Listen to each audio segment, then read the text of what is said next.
हम धीमे पड़ गए तो फिर शक्तिशाली कौन रहेगा इस देश में? किसान भी हम और देश के जवान भी हम। अगर किसान देश में धीमा पड़ गया तो आवाज उठाने वाला कौन रहेगा? ये जब जब भी देश में इतिहास लिखा गया है, ये मेहनत कश मजदूर और किसानों ने ही लिखा है। ये क्रांति आकर रहेगी और क्रांति इस देश की शकल को बदल के रहेगी। और ये जब जब भी देश में इतिहास लिखा है, हमने ही लिखा है, मजदूर और किसानों ने। आज़ादी भी हम ही लाए और अब भी देश को इन जो जल्लाद कहूँगा मैं इनसे, पूंजीपतियों ने, जिन्होंने हमारे बुजुर्गों का और मेहनत कश किसानों का पहले से पीड़ा दी है और खून चूसा है, अब हम नहीं पिटने देंगे, नहीं लुटने देंगे, नहीं लुटेंगे। देश की सच्चाई सच छुपने नहीं देंगे। मैं राजनीति यादव आजमगढ़ से हूँ। इस किसान आंदोलन देखिए, हमारे संयुक्त किसान मोर्चा के सभी साथी साथ में बैठे हुए हैं और आप सभी संगठन के सभी लोग हैं। यहाँ कोई न जाति न धर्म मजहब है, हमारे सभी किसान साथी बैठे हुए संगठनों के। आप सबसे कुछ भी पूछ सकते हैं। हम लोग 7 महीने हो गए जी। आंदोलन जिस तरह से चल रहा था शुरुआत में थोड़ा धीमे हुआ। देखिए भाई साहब, हमारा आंदोलन बहुत ही अच्छा चल रहा है। हमें संयुक्त किसान मोर्चा द्वारा सीधा, हम अनुशासित सिपाही हैं। संयुक्त किसान मोर्चा द्वारा सीधा निर्देशित है, ये सही भी है कि हम अनुशासन के साथ अपना मोर्चा चलाते रहेंगे। कुछ किसान जाएंगे घर पे, खेती बाड़ी भी करते रहेंगे और आकर के यहाँ आंदोलन भी करते रहेंगे। हम जहान को भी बचाएंगे और आंदोलन भी करते रहेंगे और हमारा आंदोलन बहुत ही अच्छी तरह से चल रहा है। मैं सभी देशवासियों से, अपने किसान साथियों से अपील करना चाहता हूँ कि आप लोग संयम से काम लें। हमारा ये आंदोलन पूरे विश्व की नज़रों में आ गया है, पूरा विश्व हमारी तरफ देख रहा है और हम जीत के जाएंगे। क्योंकि भारत देश की आज़ादी 1857 में युद्ध शुरू हुआ था और जाके 1947 में आज़ादी मिली थी। हम पूरे सिस्टम को यहाँ लड़ रहे हैं और पूरे सिस्टम को बदल के जाएंगे, देश में खुशहाली लाएंगे। आज जो हमारे देश में सरकार ने स्वास्थ्य, शिक्षा, सुरक्षा सारी व्यवस्था को डैमेज किया है। आज अस्पतालों में दवाइयाँ नहीं, कॉलेजों में पढ़ाई नहीं और लोगों को रोजगार नहीं। लोग कटोरा लेके भीख मांगने लिए तैयार मजबूर हैं। आज सारे उद्योग धंधे, कल कारखाने बंद हैं। मैं सरकार सभी लोगों से अपील करता हूं कि हम पूरे सिस्टम को इनके एक एक पाई पाई का हिसाब लेकर के यहाँ से जाएंगे। ताऊ धीमा पड़ गया। देखिए, अरे यार, हम धीमे पड़ गए तो फिर शक्तिशाली कौन रहेगा इस देश में? किसान भी हम और देश के जवान भी हम। अगर किसान देश में धीमा पड़ गया तो आवाज उठाने वाला कौन रहेगा? ये जब जब भी देश में इतिहास लिखा गया है, ये मेहनत कश मजदूर और किसानों ने ही लिखा है। ये क्रांति आकर रहेगी और क्रांति इस देश की शकल को बदल के रहेगी। देश आजाद जरूर हुआ पर पूर्ण आजादी नहीं मिली। अब देश को किसान और मेहनत कश मजदूर और जो हमारे 40 किसान नेता हैं, उनके पीछे पूरा देश अनुशासन से खड़ा है और अनुशासन में रहते हुए शांति से हम इस आंदोलन को चला रहे हैं और जीत के जाएंगे। जिस वादे को लेके आए हैं, जिस मांग को, उसे पूरा करके जाएंगे। जब जाएंगे यहाँ से, हम यहाँ से हटने वाले नहीं। ये इतिहास चाहे जिस और करवट बदले, पर हम हताश नहीं होते। और लंबा वक्त हो गया, लेकिन ये भी निश्चित है, एक हमारी संपूर्ण भागीदारी के बिन इतिहास लिखा नहीं जाता।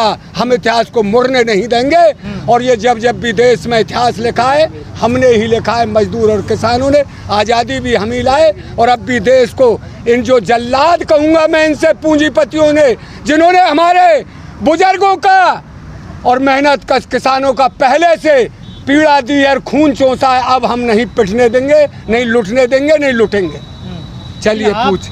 आप जो है 7 महीना हो गए, आपकी आवाज नहीं पहुंच पा रही है सरकार तक। अरे 7 महीने क्या, 7 साल हो जाएं, अब ये वैसे नहीं जाएंगे। ये सरकार तो जाएगी और दूसरी सरकार आने पर उससे कह दिया जाएगा पहले हमारी मांग को पूरा करिए। जब यहाँ से उठेंगे हम बिल्कुल इतिहास को 16 आने, कोई तो कहता 16 आने सही करवा के जाएंगे। हर गरीब को न्याय मिले, हर हाथ को काम मिले। इन्होंने वादा किया था, कहाँ है वो वादा? और हर पेट को रोटी और कपड़ा, सबसे पहले रोटी, कपड़ा, मकान हर इंसान को चाहिए। वो आज तक नहीं हुआ। कितनी भुखमरी है देश में, कितनी बेरोजगारी है। इन्होंने झूठे वादा कर करके देश को ठग लिया है नेताओं ने। अब ऐसा नहीं होगा। जय हिंद, जय भारत, जय किसान। होशियार सिंह, प्रदेश प्रचार मंत्री, भारतीय किसान यूनियन, जिला बिजनौर, उत्तर प्रदेश। आपके हाथ में डायरी है, कुछ लिख कर लाए क्या? इसमें सर जो आने वाले लोग रहते हैं उनका जो नंबर और एड्रेस लिख लेते हैं, ताकि आने वालों से भी जो परिचय एक दूसरे का होता रहे और याददाश्त बनी रहे। आखिर ये लड़ाई कितनी लंबी चलेगी? कितना आप यहाँ पर रुकेंगे? ये जब तक तीनों अध्यादेश वापसी नहीं होंगे और MSP पर लिखित गारंटी कानून नहीं बनेगा, तब तक यहाँ से जाने का कोई मतलब नहीं। और अभी आप कह रहे थे कि यहाँ संख्या कम, धीमा तो पड़ गया। हाँ, नहीं धीमा नहीं पड़ा। बीच में कोरोना महामारी थी, तो उसकी वजह से लोग कुछ अपना खेती के काम की वजह से और कुछ बीमारी के भय की वजह से भी कम रहे। तो आप लोग एक संख्या बता दें, हम लोग कितना संख्या करें, इससे जो आंदोलन सही हो जा। और अगर ज़्यादा होंगे तो फिर सरकार कहेगी, आप भी कहेंगे कि ऐसे समय में जो आपने भीड़ बढ़ा दी। तो एक लिमिट की संख्या का बता दें, कितनी काउंटिंग जो होनी चाहिए। अच्छा, कुछ बातें ये आ रही है कि इस आंदोलन का असर जो है यूपी इलेक्शन में पड़ेगा, तो कितना पड़ेगा और क्यों पड़ेगा? नहीं, सरकार को जो बीमारी है उसका जो अल्ट्रासाउंड हमने कराया है, तो उस बीमारी का तो पता हमको चल गया। और उसकी पहली डोज हम लोगों ने बंगाल में सरकार को दी है, और दूसरी डोज जो यूपी इलेक्शन आ रहा है उसमें देंगे। और उसके बाद भी अगर इनको सद्बुद्धि नहीं आई तो उसके बाद उत्तराखंड, पंजाब, और जैसे जैसे इलेक्शन आते जाएंगे वैसे वैसे इनको डोज देते क्या जाएंगे। किसानों का यही समाधान है कि सरकार को बस हराते रहे, उनके खिलाफ वोट करें, तभी नहीं, ये इनको समाधान है? नहीं, और किस तरीके से इनको मनाए बताए। ये कहते थे कि फिर किसान कोई और सरकार आएगी, क्या आपकी बात मानेगी वो सरकार? नहीं, जो भी सरकार आएगी, जो भी किसानों का समस्या का समाधान कराएगी, वही राज करेगी। और जो सरकार कहती थी किसान हमसे वार्ता नहीं करना चाहता, तो अपने नेशनल कोऑर्डिनेशन कमेटी द्वारा सिंधु बॉर्डर से एक मांग पत्र भेजा गया था, जिसमें 25 मई का समय दिया गया था कि आप लोग 25 मई तक हमारी समस्या को समाधान करा दें, नहीं तो हमारा आंदोलन तेज होगा। उसके बाद भी आज तक ना तो सरकार ने किसानों को बुलावा भेजा, ना कोई फ़ोन किया, और ना उनकी समस्या सुनी। तो सरकार ये जो आरोप लगाती है किसानों को, ये बात नहीं करना चाहते। और दूसरी बात, वार्ता के लिए जो कृषि मंत्री कहते भी हैं, तो उसमें ही पहले ही कंडीशन लगा देते हैं कि वार्ता तो हम कर लेंगे, मगर अध्यादेश वापस नहीं करेंगे। तो भाई अनकंडीशनल वार्ता होनी चाहिए, उसमें कोई शर्त नहीं होनी चाहिए, तभी वार्ता सफल होगी और तभी हमारी मांग पूरी होगी।